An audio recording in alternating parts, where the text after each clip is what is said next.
Hi, we're here again at the Santa Barbara Yacht Club, and it's an honor to be here this afternoon with Mr. Duke Vincent. Welcome. Thank you, sir. Pleasure to be here. Well, the idea that you would grace this beautiful community, I understand you live here. I do live here. We've been here since 1982. And, well, tell us a little bit about your background, if you would. Well, at present, I'm the executive producer and vice chairman of the board of Spelling Television and have been Aaron Spelling's partner for 29 years. But I must say that through all those years and all those shows we did, the most formidable, the most fantastic, and my favorite time of my life was between 1954 and 1962 when I had the pleasure to be a naval officer. I went to Pensacola, became a naval aviation cadet, got my wings, and had the distinct honor and pleasure of flying 2 years with the Blue Angels in 1960 and 1961. So that was the highlight of my naval career. And in those years, the Blue Angels, tell me a little bit about it. Was it as well known as it is today? And what was your mission in the Blue Angels? Well, the mission in the Blues, interestingly enough, is very similar to what your mission is at the Navy League. To get out the word to young people all over the world, all over America, about what naval aviation is all about. Get them interested in it, and get them interested in the Navy, and let them touch the Navy. And as such, as we traveled from city to city, I mean in 1960, we did 76 air shows. And in each one of those cities, we were met by the Navy League. Sometimes they sponsored the air show, sometimes not. But they invited us into their homes, they had dinners, they had lunches, they had cocktail parties, and they made us feel at home in their town or in their city. It was a fantastic organization then, that's 1960, and I'm sure nothing has changed now. Yeah, I think it's just getting bigger and better. And Duke, I think the idea that you spent time in the military, that you hit, when you talk about the honor of being able to be flying with the best, I mean, whenever we introduce anybody that's the best in the Navy at anything, we call them the Blue Angels of the country western bands, or the Blue Angels of this. And that's the kind of reputation that, due to the contribution that you've made and the many Blue Angels that have flown with you, have made to educate the public about it. Well, thank you. And what do you think that had to do with your success and who you are as an American today? In a word? In a word. Everything. There's no question about the training that all of us received, and the discipline and the camaraderie and the leadership that we were taught has everything to do with what happened after that. There's no question in my mind about it. And as Michael has just said earlier, there is nothing that we can do better than to educate and try to get these kids to understand how important it is to get a military background if they are of that bent, and if they are, for us, all of us civilians now, to support them with everything we've got. Well, I think those are very profound words and certainly important words. Service is important to our country. Service is important to us as individuals. And I think, as you've just said, whether it's military or whether it's your city or your hospital or your church or whatever it is, the idea of doing something for others and with others for something other than your own immediate gain pays dividends for a lifetime. It does, no question about it. Well, it's an honor to have had you here.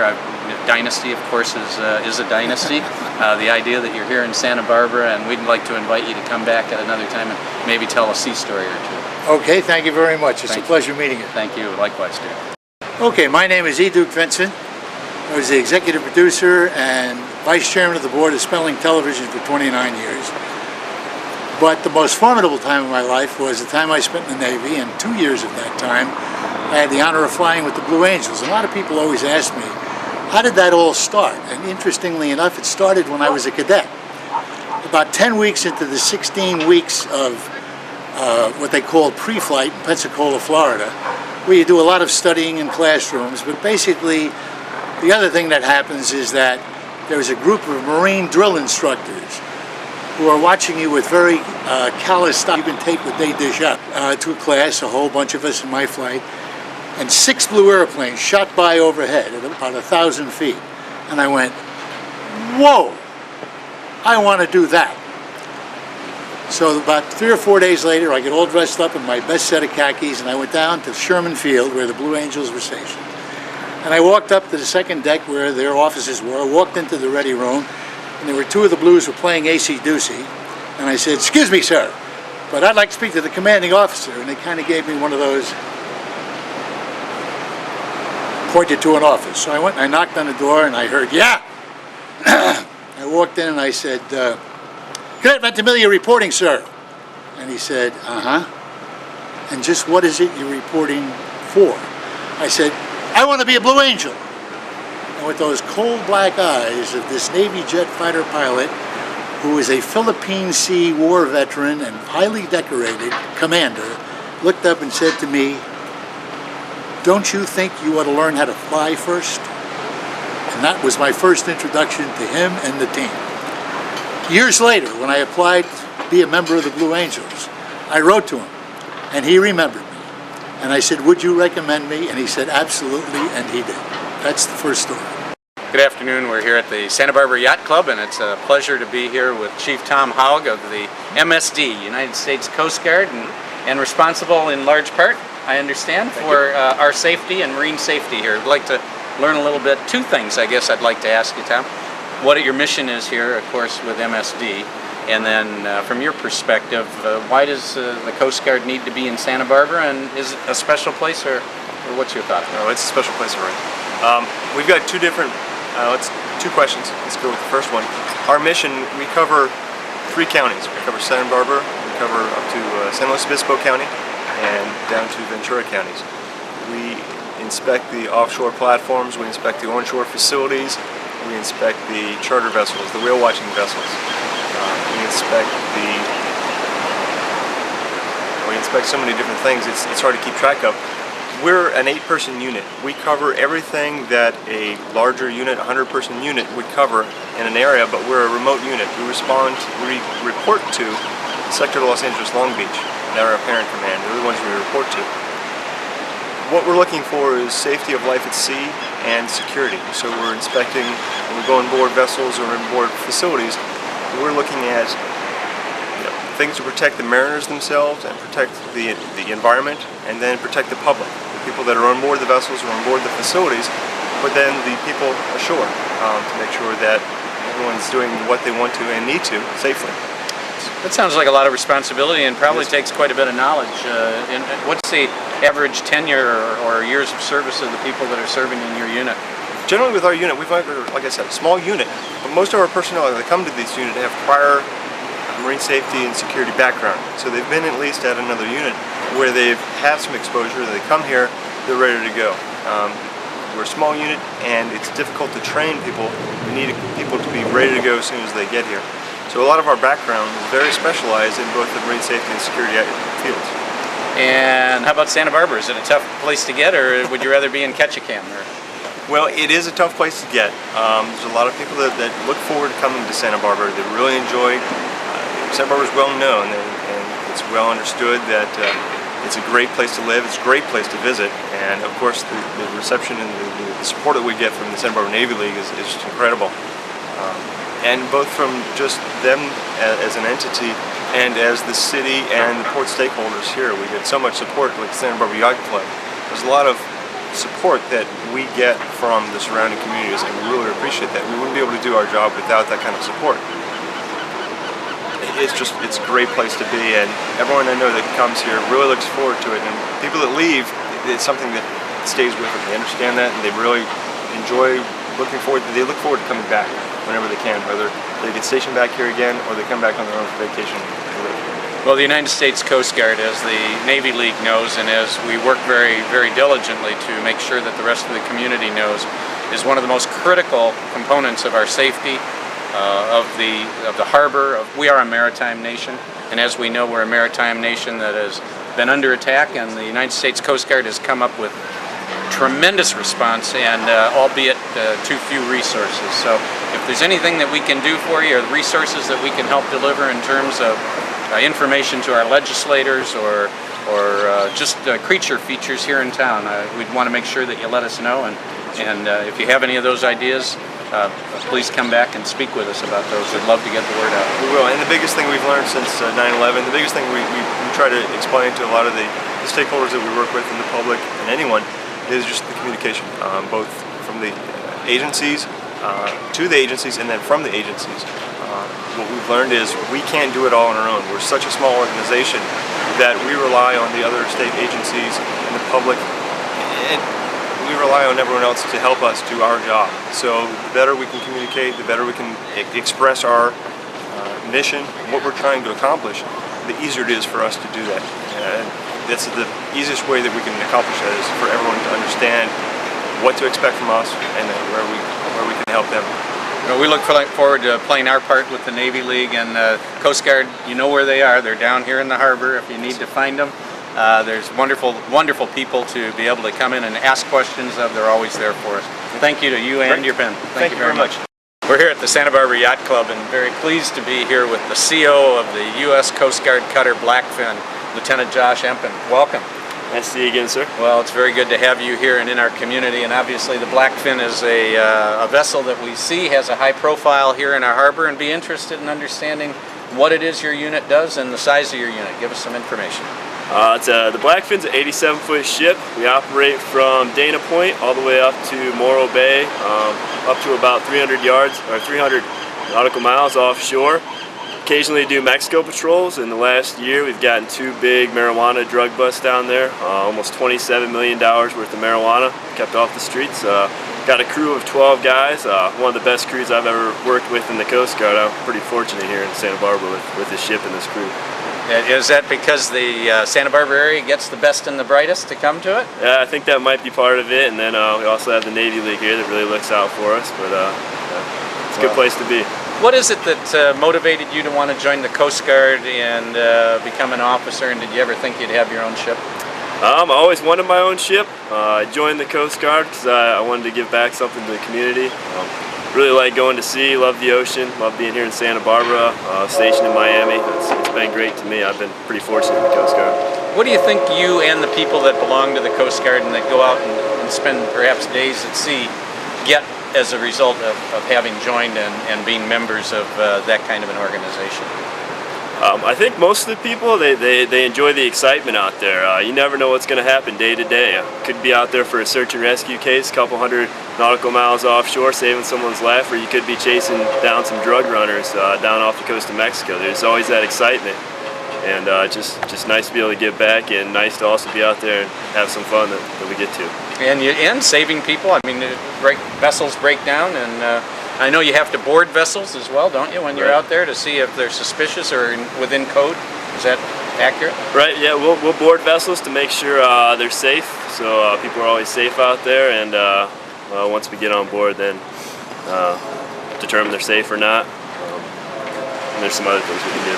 Okay, and if somebody is interested in learning more about joining the Coast Guard, recommendation would be to visit the website, I would imagine? Or? They could check out the website, or here in Santa Barbara, just come down to the ship. We're always willing to give tours, talk about the Coast Guard. We also have the offices over here, the MSDs in Santa Barbara, talk about the Coast Guard.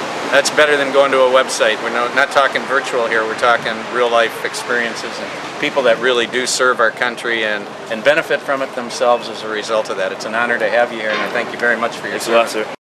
Good evening, I'm Doug Crawford with the Santa Barbara Navy League, and we are here at the United States Coast Guard holiday party, and I'm here with Jay Callazan, the XPO of the ship. Jay, welcome aboard. Thank you very much.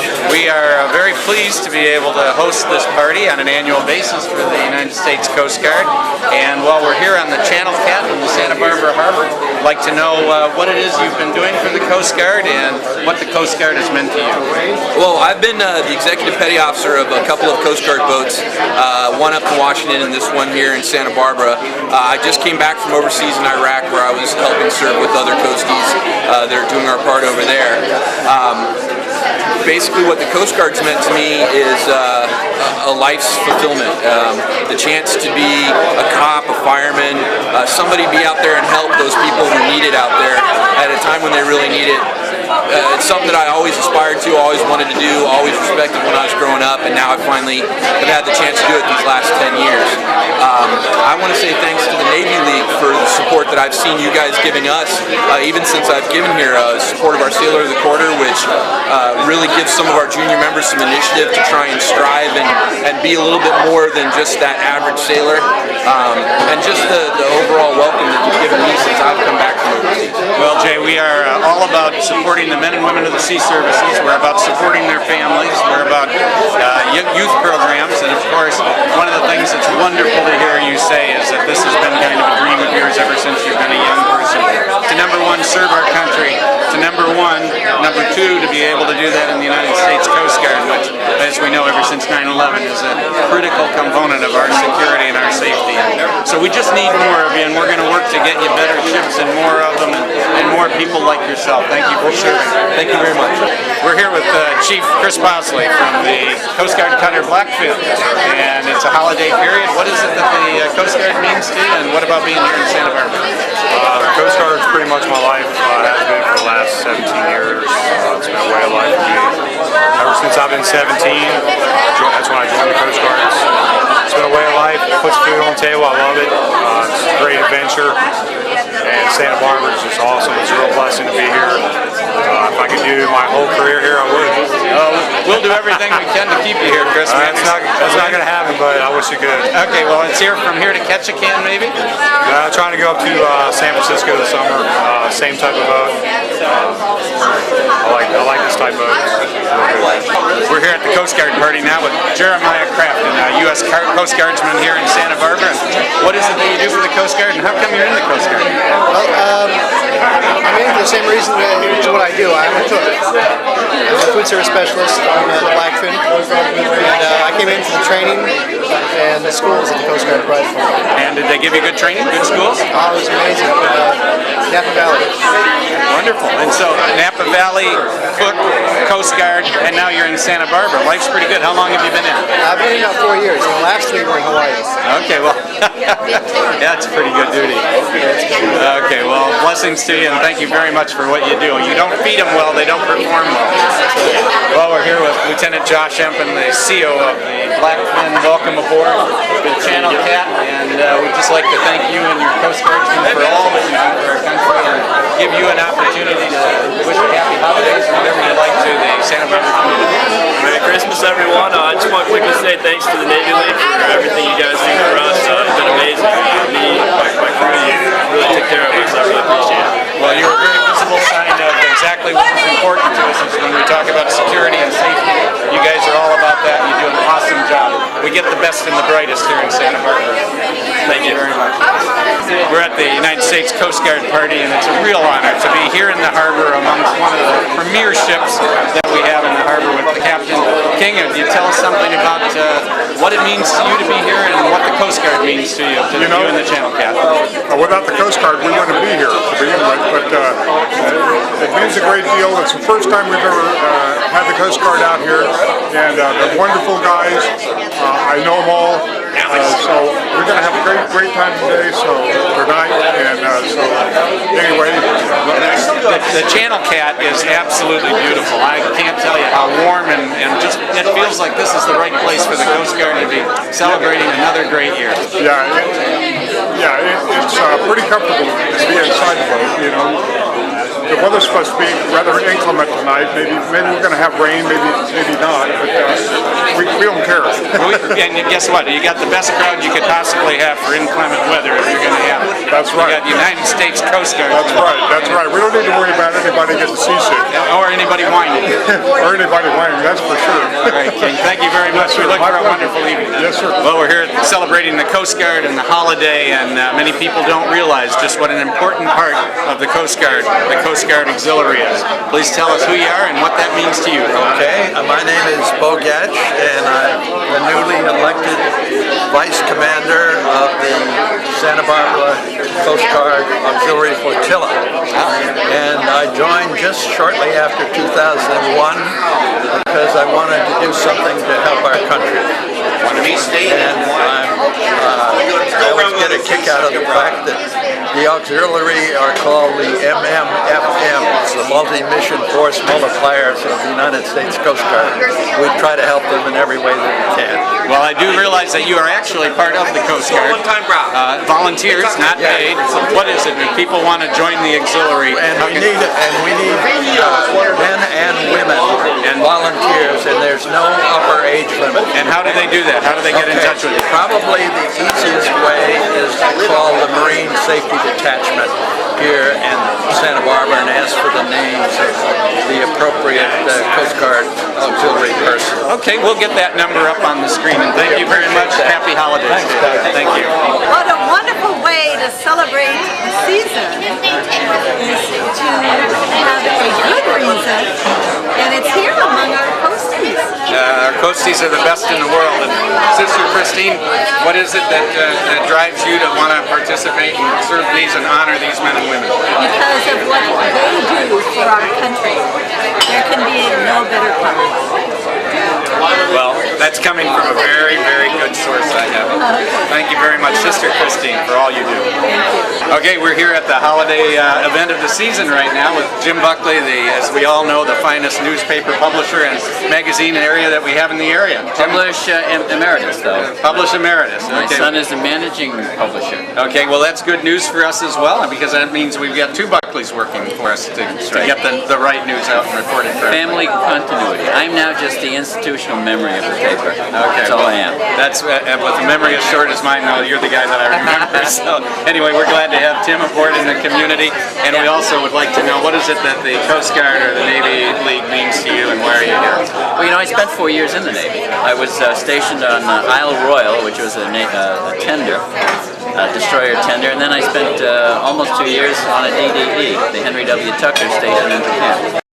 Well, it's an honor to be here with one of Santa Barbara's finest citizens and one of America's great citizens as well, Mr. Bill Davis, World War II veteran and recipient of the Naval Cross. I'd like to welcome you. Thank you. And thank you for joining our Santa Barbara Navy League TV.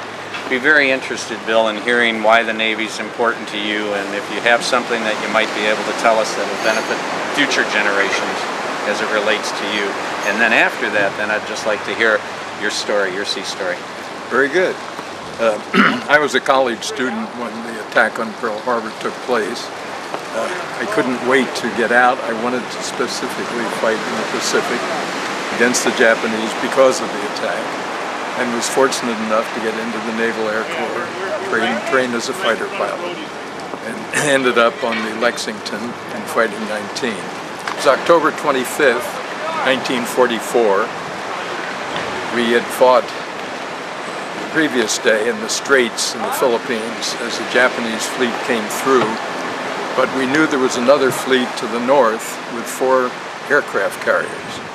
And of course the Navy had never gotten over the success of the Japanese attack, and the carriers were the lure, so we steamed all night at flank speed and got up about 2:30 in the morning, briefing, breakfast, and so forth, and took our pre-dawn launch.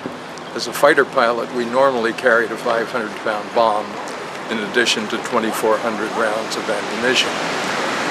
It's always hairy for a night launch in a catapult with no horizon and the extra weight of the bomb and a 1,000-pound drop tank, but everyone made it.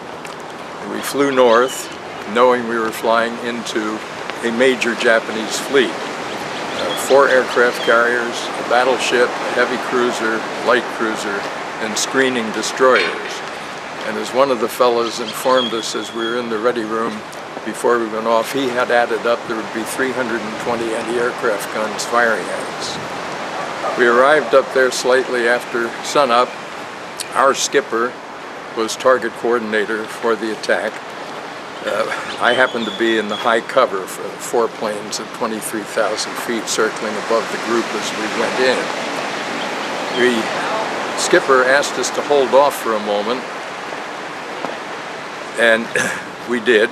We circled. We saw a tremendous flash on the deck of a battleship, which we assumed some other group was attacking.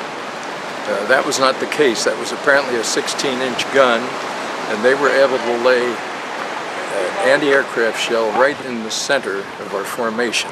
Didn't hit anyone, but it scared us. If they had that kind of accuracy at that distance, it didn't look good. With that, we got the word to attack.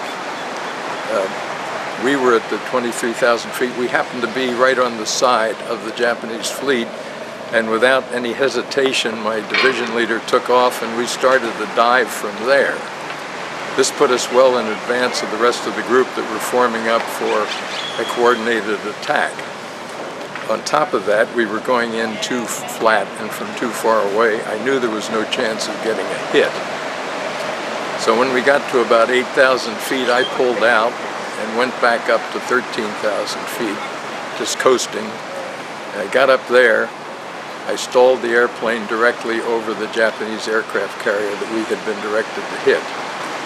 I went straight down through more anti-aircraft fire than I've ever seen in my life. There were two black clouds, one at 10,000 feet, one at 4,000 feet, that was just full of exploding ammunition. We went through untouched, and I kept going down until all I could see was the flight deck of that aircraft carrier. I armed the bomb, released it, pulled out, and blacked out. So for the next 30 seconds, I don't know where I am or what I'm doing, but I can't see anything. I finally heard a little difference in sound that made me think perhaps I was level. So I eased forward on the stick, the blood came back to my brain, and I was conscious. I was also clipping the spray off the waves, another 3 or 4 feet, and it would have been all over. I was so surprised to still be alive, and I'm feeling very happy when I look up and find I'm flying into the side of a Japanese heavy cruiser, and it's closing very fast. I'm way, way over the red line of the airplane. I pulled back on the stick and nothing happened. The only thing I can assume is I may have had supersonic flow over the tail surface, and I didn't have any elevator control. I am actually going to fly into the side of the ship. But with all my might, I pulled, got the nose up slightly, but enough I'd clear the hull, but I wasn't going to clear the superstructure. But in pulling back, I realized I had aileron control, so at the last moment, I rolled the plane on its side and went through between the number 2 gun turret and the bridge. I was exactly at eye level with the bridge, the glass windows across the front. I could look in and see the crew that were running the cruiser. There was an enlisted man at the wheel and probably an ordnance officer, a communications officer, and what I took to be an admiral. They were all in full dress whites, and the admiral had a samurai sword. And that image is impressed on my mind forever. I continued going out and should have been taking evasive action, but at the high speed, high G's, I didn't want to, but I finally did. I made a turn, and there was an explosion right where I would have been. They were firing anti-aircraft shells out of their 8-inch guns. Made another quick turn, another explosion where I would have been, and a third. With that, I went up into the clouds, made a turn, and came out in a different direction. About that time, our skipper, who was sitting up above all of this with field glasses, said, "They're bringing that cruiser around. They're going to take the admiral's staff off the carrier. Go down and strafe them." And we didn't need a second invitation. I went down and caught that group of men jumping from the carrier to the deck of the Oyoto. And I just hoped against hope that that was the same crew that was on that carrier when they attacked Pearl Harbor. We sank the ship within about 15 minutes. It was the last Japanese aircraft carrier afloat that had taken part in the raid in Pearl Harbor. It was at Zuikaku, and in some way I had my revenge. So that day always remains a special day to me.